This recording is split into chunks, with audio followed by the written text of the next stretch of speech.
الرحيم إن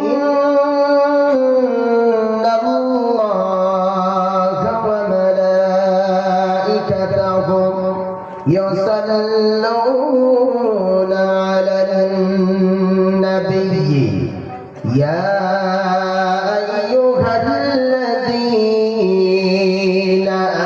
آمنوا صلوا عليه وسلموا تسليما اللهم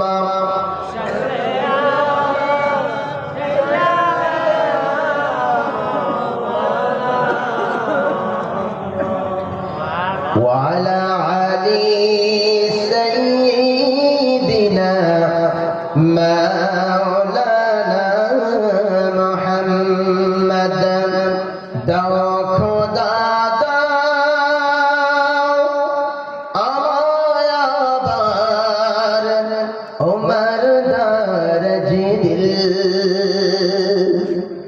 দাও খোদা দাও আমায় আবার ওমর দরজি দিল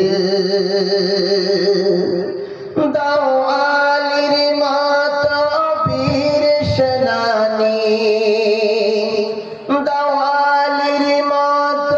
পীর সেনানী জাগাতে নিখিল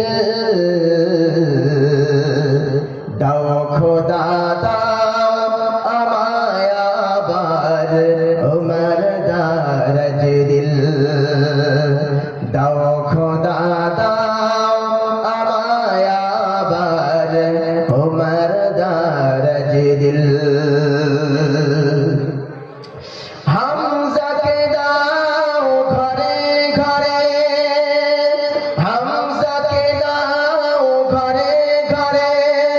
জীবন দিতে অকাতরে আবার কাবা ভাঙতে এলে আবার মসজিদ ভাঙতে এলে আবার বাবরি ভাঙতে এলে পাঠাও আবাবিল দাও খোদা দাও আমায় আবার ওমর দরজ দিল দাও খোদা দাও আমায় আবার ওমর দরজ দিল সচ্চা ঈমান দিয়ে পাঠাও শত সাহাবা সচ্চা ঈমান দিয়ে পাঠাও শত তাদের দেখে বিশ্ববার বলুক মারহাবা আবার পাঠাও আবু বকর ফিতনা ফাসাদ আশুক শামার আমার অটল ওনার অটল পাহাড় শাম দাও সে মনের নীল দাও খোদা ওমর দরজ দিল দাও খোদা দাও আমায় আবার ওমর দরজ দিল আল্লাহুম্মা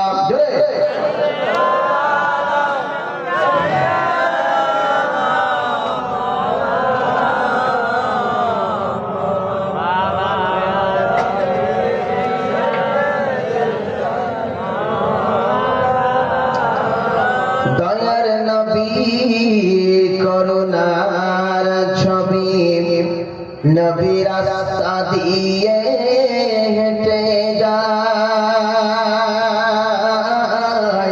দয়ার নবী করুণার ছবি নবী রাস্তা দিয়ে হেঁটে যায় আর নবীর চাচি রাস্তায় কাঁটা বিছিয়ে দেয় তাই না দেখে মহান আল্লাহ জিবরাইলকে ডেকে জিবরাইল যাও চলে যাও ফুটবে কাঁটা নবীর পায়ে আল্লাহ বলেন ও জিবরাইল জলদি করে যাও না আর উম্মে জামিল কাঁটা বিছায় তুমি বিছাও তোমার ডানা আল্লাহুম্মা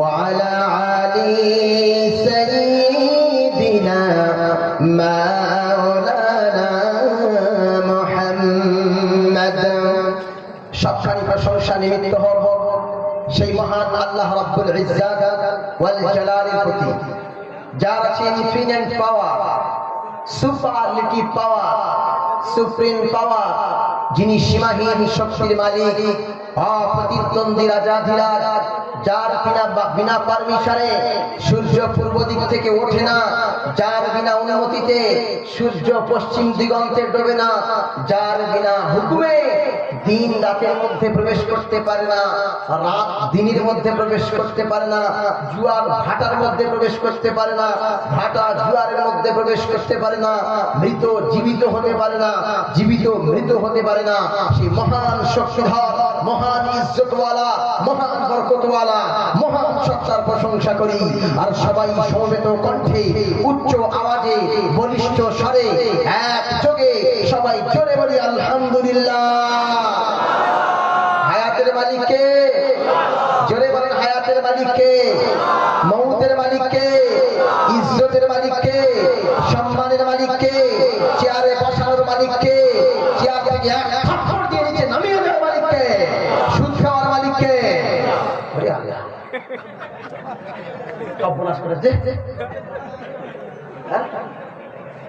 টান দিয়ে বলে ফেললাম নাকি? সুদ খাওয়ার মালিক আল্লাহ না বান্দা? আর চিল্লাইয়া কর না, সুদ খাওয়ার মালিক আল্লাহ না বান্দা? এই যুবক ভাইরা কারা? আর যুবকরা বলতে হবে কারা? বান্দা। তাহলে সুদ খাওয়া যাবে? আল্লাহর নবী বলেছেন আর-রাশি ওয়াল মুলতাশি কিলাহুমা ফিন-নার, যে সুদ খাবে যে সুদ দেবে দুজনেই জাহান্নামে যাবে। নাউযুবিল্লাহ বলে বলে। তাহলে সবকিছু প্রশংসার মালিক কে? আল্লাহ। আল্লাহকে কেন প্রশংসা করব? কি জন্য প্রশংসা করব? প্রশংসা এই জন্য করব, কোন প্রধানমন্ত্রীর প্রশংসা হবে কি? কোন মুখ্যমন্ত্রীর হবে কি? কোন এমপির হবে কি? কোন এমএলএর হবে কি? কোন প্রধানের হবে কি? কোন উপপ্রধানের হবে কি? কোন মানুষের হবে কি? প্রশংসার মালিক কে বলেন তো? আল্লাহ। কারণ কি? কারণ ওই আল্লাহ আমাকে সৃষ্টি করেছে, আপনাকে সৃষ্টি করেছে। সৃষ্টি করার পরে ওই সূর্যের আলো আমাকে দিয়েছে, ওই চন্দ্রের আলো আমরা গায়ে লাগাই, ওই বাতাসকে আমরা গায়ে লাগাই, ওই অক্সিজেন না থাকলে আমরা বাঁচতে পারি না, ওই আল্লাহর ইশারায় আমরা চলতে পারি, ফিরতে পারি, ওই সবকিছু আল্লাহ দান করেছেন। এই জন্য আল্লাহর প্রশংসা করি আর জোরে বলি আলহামদুলিল্লাহ। আল্লাহর নবী বলছেন কোন বান্দা যদি একবার আলহামদুলিল্লাহ বলে, কবার? একটু কথা বলবেন আমার সঙ্গে। যুবকরা সব পিছনে আর মুরব্বীরা সামনে, অথচ এর উল্টো হওয়ার কথা ছিল। যুবকরা সামনে থাকবে, মুরব্বীরা পিছনে থাকবে, তাই না? এখন যুবকরা সব পিছনে, মুরব্বীরা সামনে, এই জন্য আমরা পিছিয়ে পড়েছি। পিছিয়ে পড়েছি না? এই জন্য পিছিয়ে পড়েছি। আমরা সত্যি, আমরা বল, আমরা যুবক দল। যদি যুবকরা সব জায়গায় আগিয়ে থাকে, দেশ, দশ, জাতি, গোষ্ঠী, কমিউনিটি, গোটা বিশ্ব পরিবর্তন হয়ে যাবে। জোরে বলে সুবহানাল্লাহ। তাহলে প্রশংসা, কোন বান্দা যদি একবার আলহামদুলিল্লাহ বলে, কবার? একবার। কবার? আবার জোরে বলেন, একবার।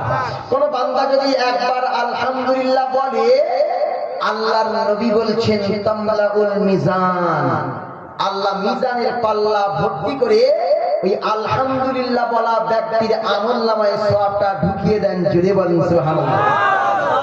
মিজানের পাল্লা ভর্তি করে ওই বান্দার আমলনামায় সওয়াব ঢুকিয়ে দেবে। তাহলে আমরা বুঝতে পারলাম আল্লাহ এক পাল্লা সওয়াব দেবে না? এক পাল্লা মিজানের পাল্লা, পাল্লাটা কি আলু মাপা পাল্লার মতো হবে নাকি? মূলা মাপা পাল্লা, ধান মাপা 5 কেজি পাল্লার মতো, ওই কাঠ মাপা পাল্লার মতো, তুলা মাপা পাল্লার মতো, সোনা মাপা পাল্লার মতো এমন পাল্লা হবে নাকি? না। তাহলে পাল্লাটা কত বড় হবে জানার দরকার আছে না নাই? আরে সিল্লাইয়া কোন আছে তো?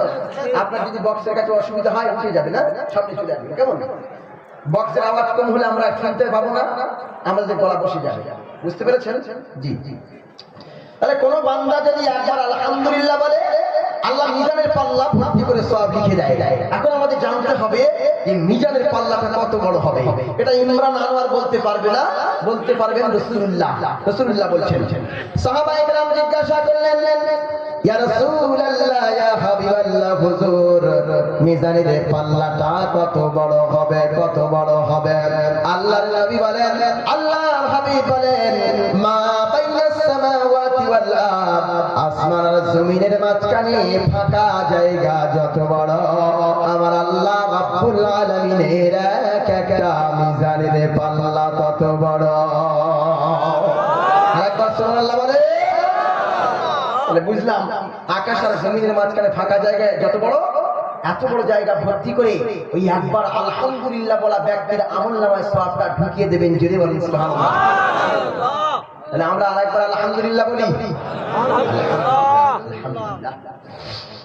সম্মানিত ভাইরা, তারপরে যারা বিশ্ব নবীর প্রতি দরুদ আর সালাম, যিনি মানবতার কাণ্ডারী, বিশ্ব মানব সভ্যতার দিশারি, যিনি সাফিউল মুজনিবিন, রাহমাতুল লিল আলামিন, আহমদে মুজতাবা, মুহাম্মদ মুস্তাফা, আশরাফুল আম্বিয়া, দয়ার নবী, মায়ার নবী, প্রাণের নবীকে আমরা সবাই বলি সাল্লাল্লাহু আলাইহি ওয়াসাল্লাম।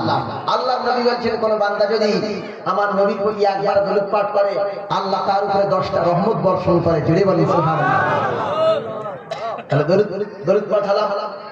এবারে জানাই, আজকে এই মহতী জলসার সম্মানিত উপস্থিতি প্রধান বক্তা হিসেবে উপস্থিত থাকবেন মাওলানা মোহাম্মদ আলী আকবর সিদ্দিকী সাহেব হুজুর। তিনি আসবেন অথবা এসে গেছেন, ফুলপুরা শরীফ থেকে এসেছেন। এবং আমার পরবর্তী বক্তা হযরত মাওলানা আব্দুল্লাহ মারুফ সাহেব, তিনিও রাস্তায় আছেন, এসে গেছেন হয়তো। আমি নগণ্য গোলাম ইমরান আনোয়ার আপনাদের সম্মুখে উঠেছি। গত বছর এসেছিলাম না? আপনারা ছিলেন কে কে? হাত টান দিই। গত বছর কে কে ছিলেন? এই বছর আশরাফ কি এনআরসি করে কি বাংলাদেশে পাঠিয়ে দেন নাকি? এসআইআর করে পাঠিয়ে দিতে আশরাফ? এই গোটা 20-25 জন মনে হয় বসে আছে, বলছে আমরা গত বছর ছিলাম। মানে আর সবকে বাংলাদেশে পাঠিয়ে দিয়েছে নাকি?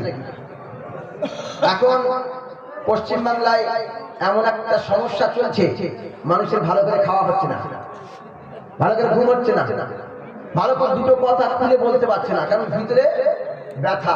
কি হয়েছে গো? বলে আমার এসআইআর এর ফর্ম ফিরে এসছে, আমাকে নোটিশ করেছে, কি জমা দিতে হবে? 14টা কি ডকুমেন্টস দিতে হবে, ডেটা। 14টা ডকুমেন্টস কার আছে? মুদি আছে তো? আরে কথা কই না, আছে? খুঁজে পাওয়া মুশকিল। এখন আমি একটা প্রশ্ন করি আপনাদের। মনে করে আপনাদের এই মেলা হচ্ছে, এই মেলাতে একজন পুরুষ আর একজন মহিলা দুজনে প্রেম করেছে। কি করেছে? প্রেম বোঝেন তো? ওরে আল্লাহর সব বোঝে। প্রেম করেছে, প্রেম অবৈধ প্রেম করেছে।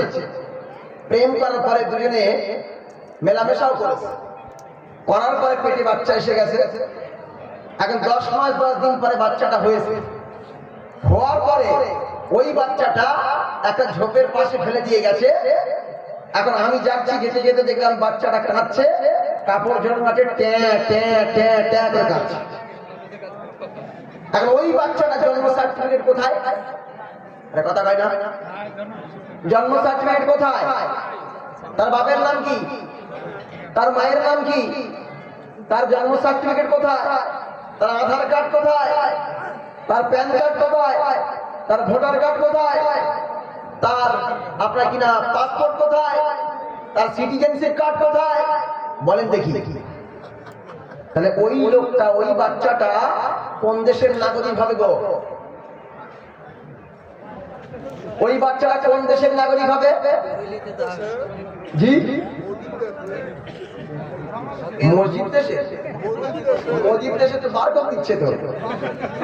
বলছে তোর বাপের সেই 32-এর রেকর্ড দেখা।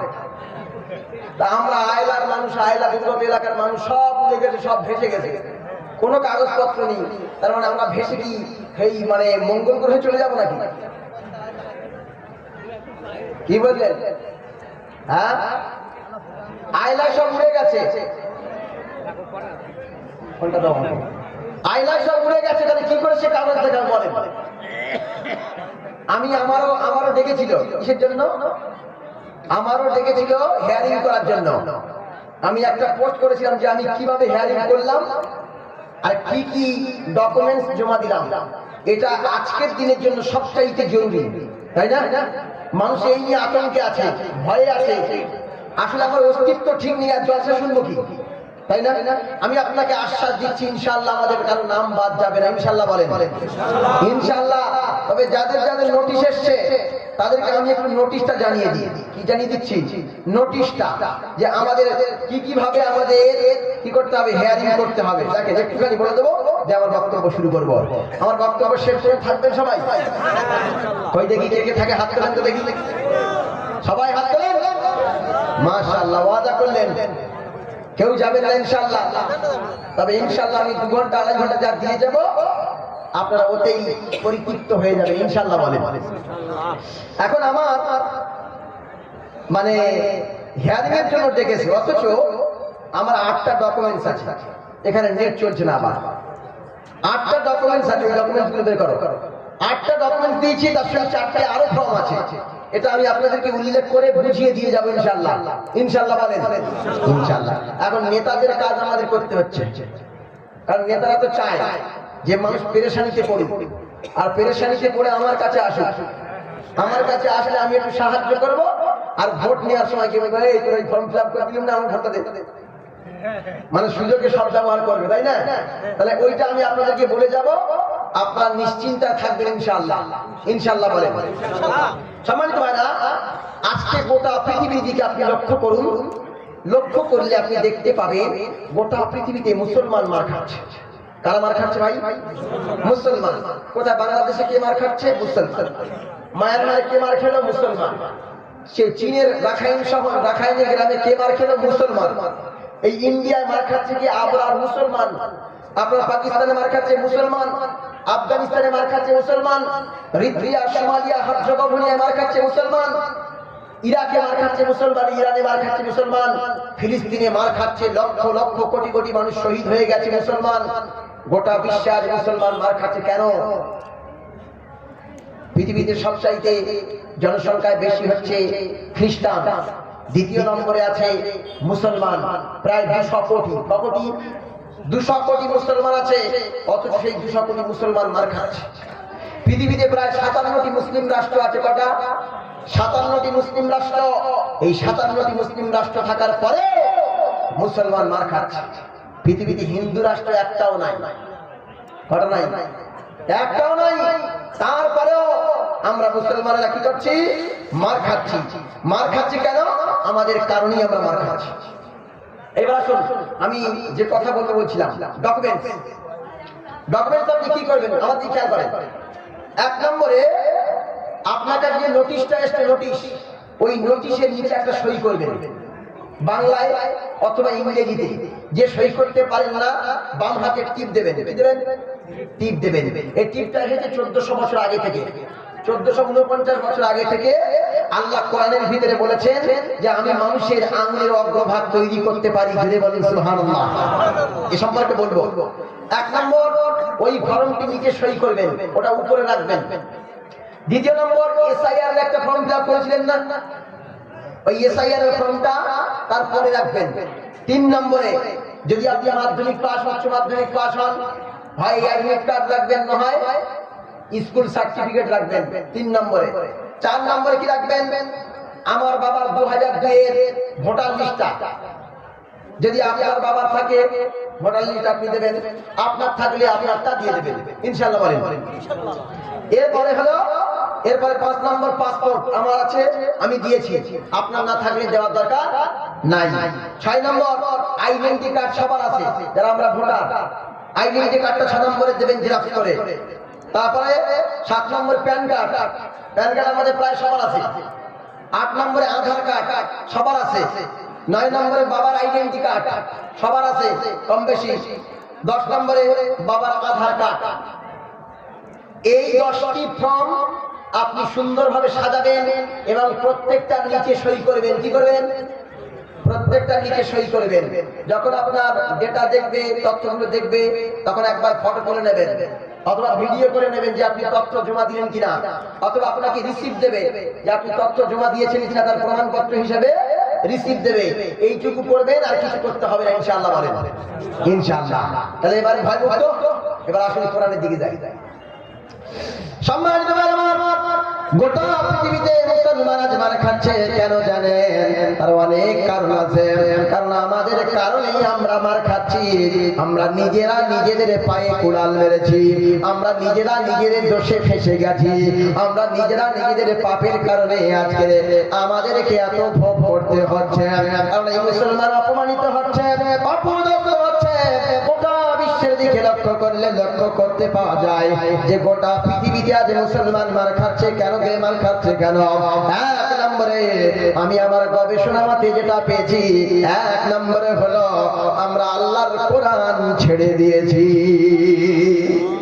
সুবহানাল্লাহ। ওরে আল্লাহ, কোরআন ছেড়ে দিয়েছি। সুবহানাল্লাহ। জি বলেন, কোরআন ছেড়ে দিচ্ছি আমরা। সুবহানাল্লাহ বলেন। সুবহানাল্লাহ।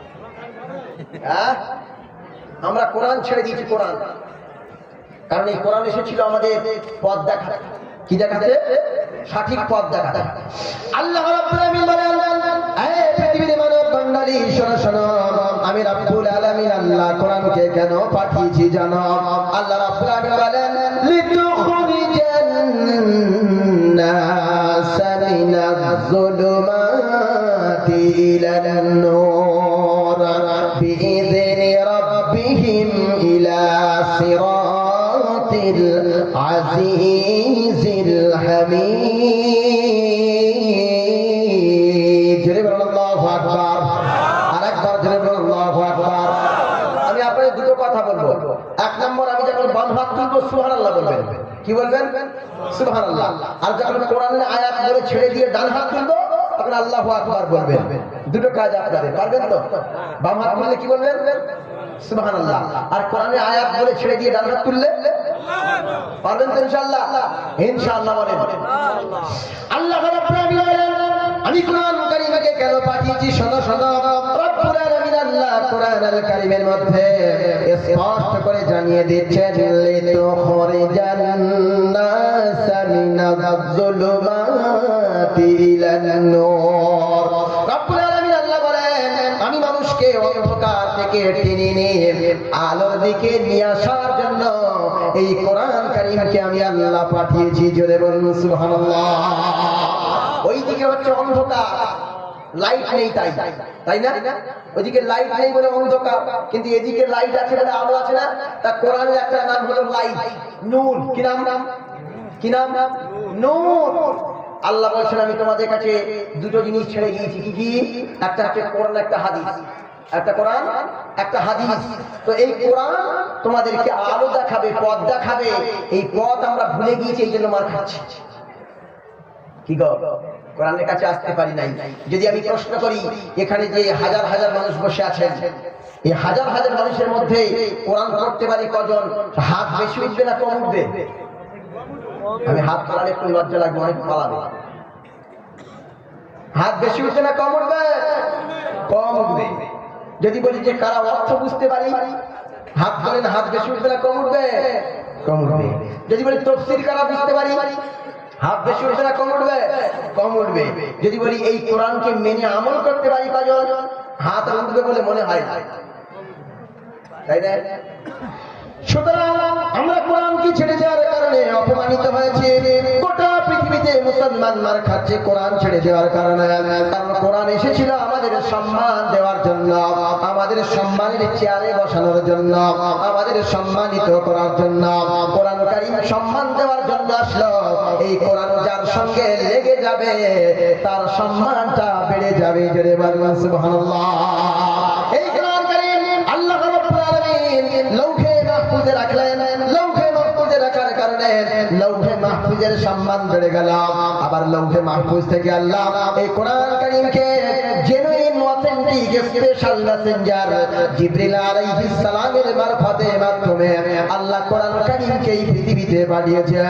কোরআন বহন করে নিয়ে এসে জিবরিলের মর্যাদা বেড়ে গেল, সকল ফেরেশতাদের লিডার হয়ে গেল। জোরে বলুন সুবহানাল্লাহ। আবার এই কোরআন কারীম আমার নবীর কাছে এসেছে বিমা নুজিলা আলা মুহাম্মাদিন ওয়া হুয়াল হাক্কু মির রাব্বিহিম। আল্লাহু আকবার।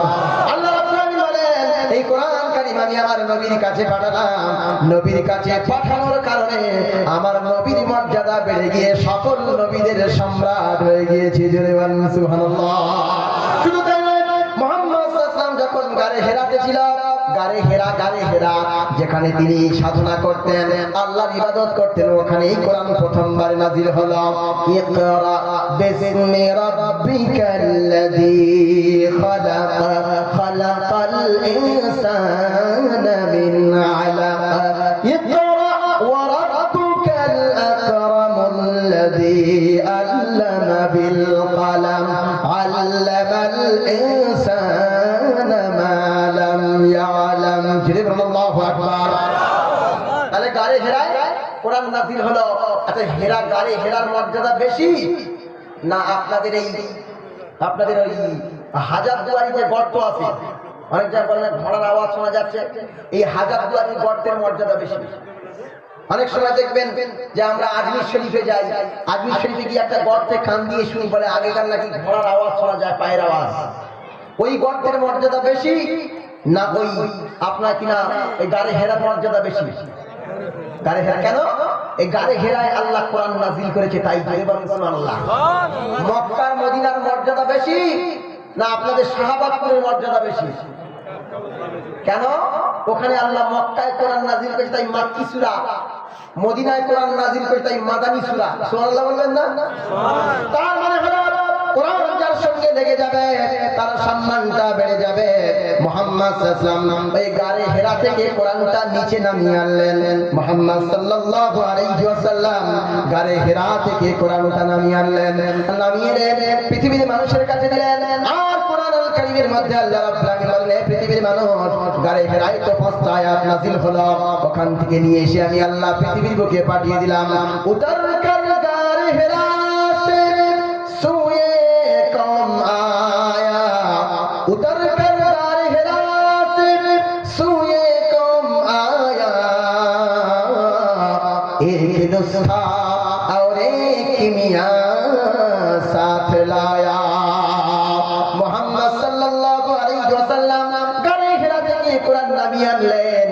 আনার পরে আবু বকরকে দিলেন, ওমরকে দিলেন, ওসমানকে দিলেন, আলীকে দিলেন, জুবাইরকে দিলেন, বিভিন্ন সাহাবীদেরকে দিলেন। যে সমস্ত সাহাবীরা সবাই ব্যবসায়ী ছিল, কেউ বা প্রাণী চড়াতো, কেউ বা অন্যান্য কাজ করত, সাধারণ মানুষ ছিল। এই সাধারণ মানুষের কাছে কোরআন আনার কারণে, কোরআন লেগে যাওয়ার কারণে আল্লাহ এই সাধারণ মানুষগুলোকে পৃথিবীর শ্রেষ্ঠ মানুষ বানিয়েছে।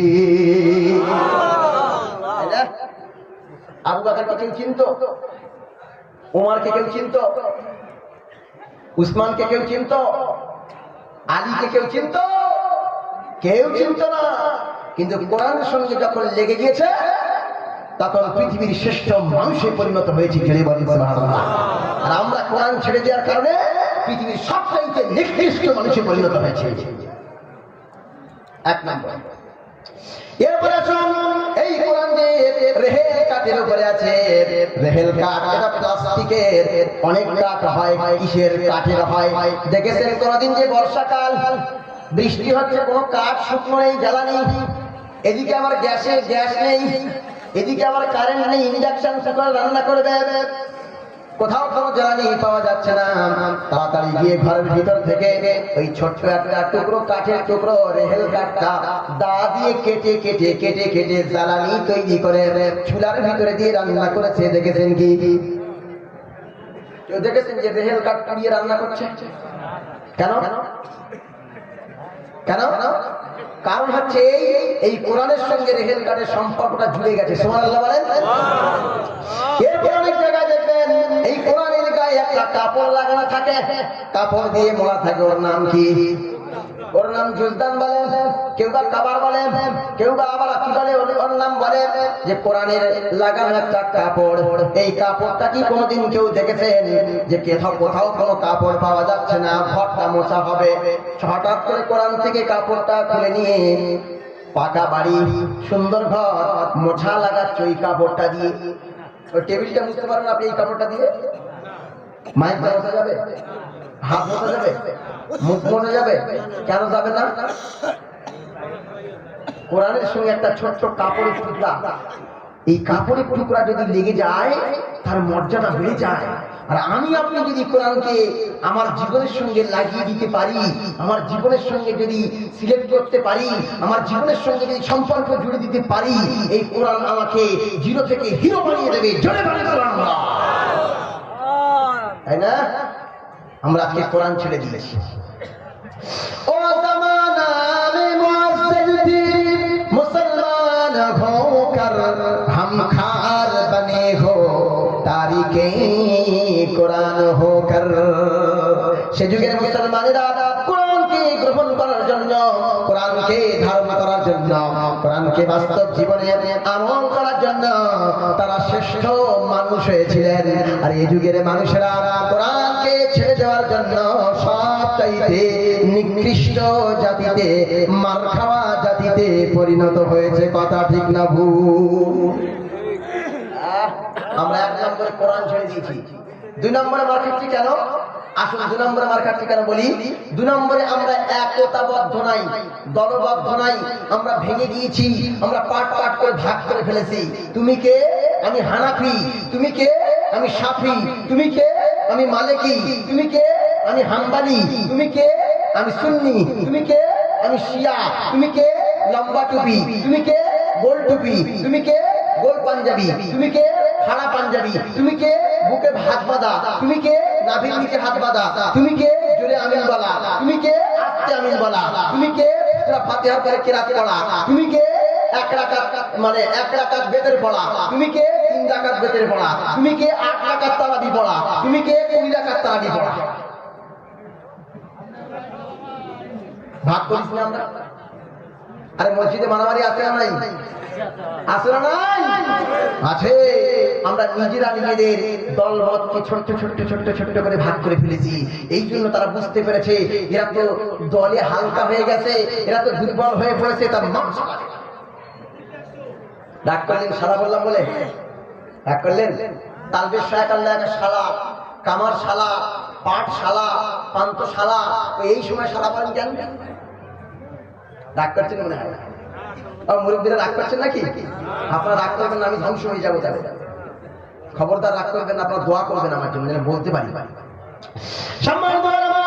আমরা দল ভেঙে দিয়েছি, আমরা ইউনিটি ভেঙে দিয়েছি, ঐক্যবদ্ধ নাই, যার কারণে বাতিলরা বুঝতে পেরেছে এই মুসলমানদেরকে চিড়ে চাপটা করে দাও, দেওয়াল সাপটা করে দাও, এরা আইটাই করতে পারবে না।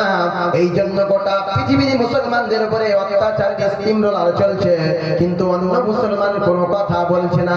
বলছে মার খাচ্ছে কি হানাফি, ও আমার যাওয়ার দরকার নাই। ও মার খাচ্ছে কে ওলামা মাযহাবী, আমার যাওয়ার দরকার নাই। মার খাচ্ছে কে সুন্নি, আমার যাওয়ার দরকার নাই। মার খাচ্ছে কে কি গো নাভির নিচে হাত বাঁধেছে, আমার যাওয়ার দরকার নাই। আমি থ্রিতে একটা ইংরেজিতে একটা গল্প পড়েছিলাম। কি পড়েছিলাম? গল্প। একটা জঙ্গলে তিনটে বলদ ওই ছেলে গরুকে কি বলে? বলদ বলদ, ষাঁড় বলে তো। 3টে ষাঁড় বাস করত আর একটা সিংহ। কটা? একটা সিংহ আর 3টে ষাঁড় একটা জঙ্গলে বাস করত। একটা ষাঁড়ের নাম হানাফি আর আরেকটা ষাঁড়ের নাম হচ্ছে আহলে হাদিস লামাযহাবী, আর আরেকটা ষাঁড়ের নাম বেরেলী। কি নাম বললাম? 3টে বেরেলী। আর যে সিংহর নাম হচ্ছে বাতিল কাফের। এখন 3 জনে 4 জন, এই 4 জন জঙ্গলে বাস করে।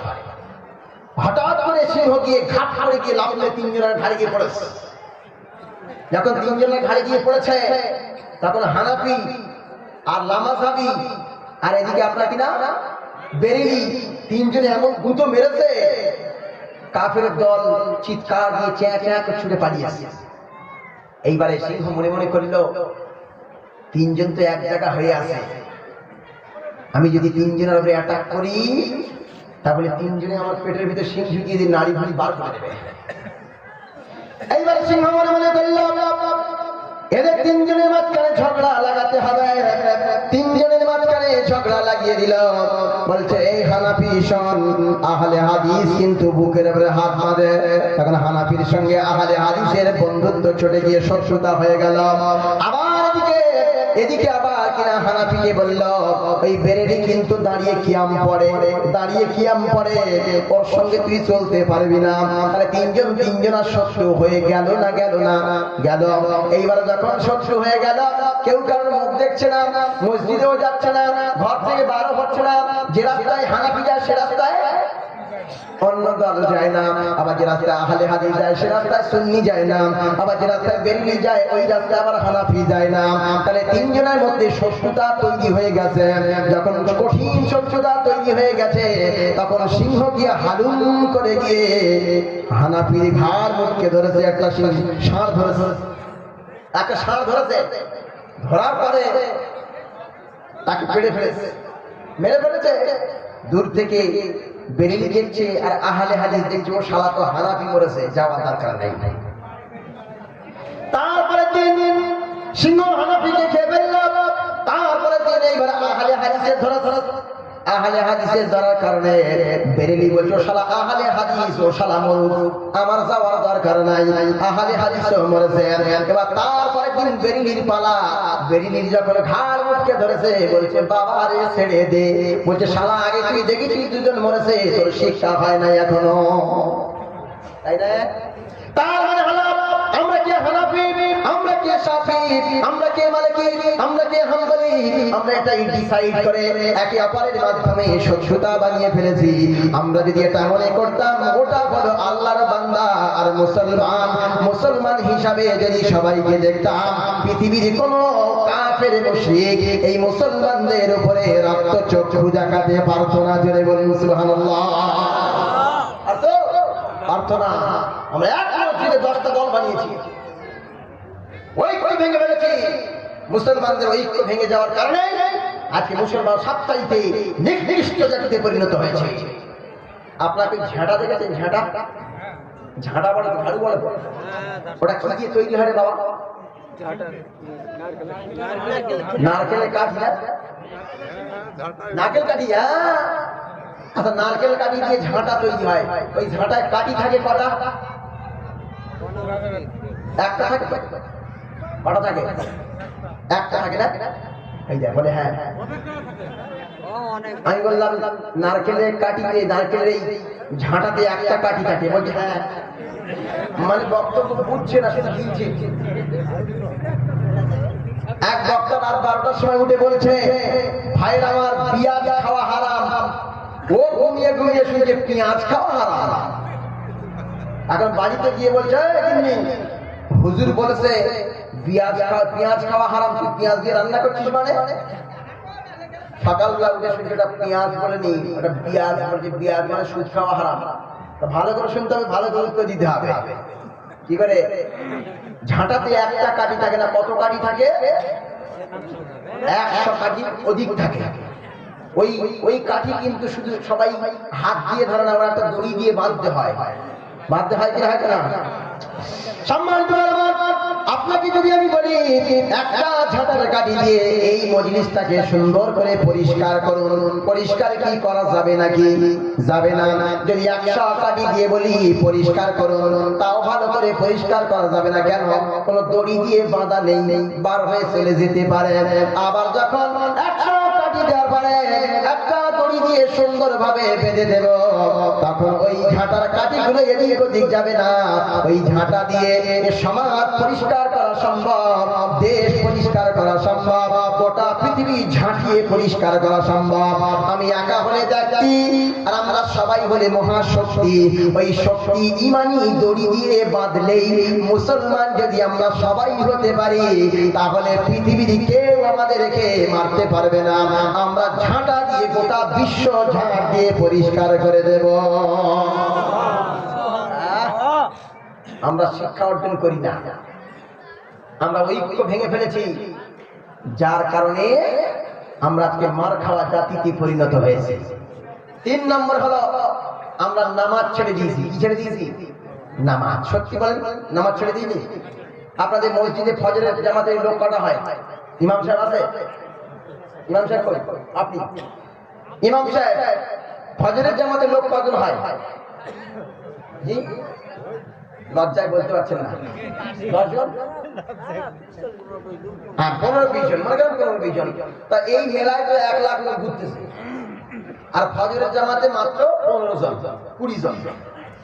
আমরা নামাজ পড়ি না। আসলে সমাজে 5 রকম নামাজি মোল্লা আছে। কয় মোল্লা? কয় মোল্লা? 5 মোল্লা। কয় মোল্লা?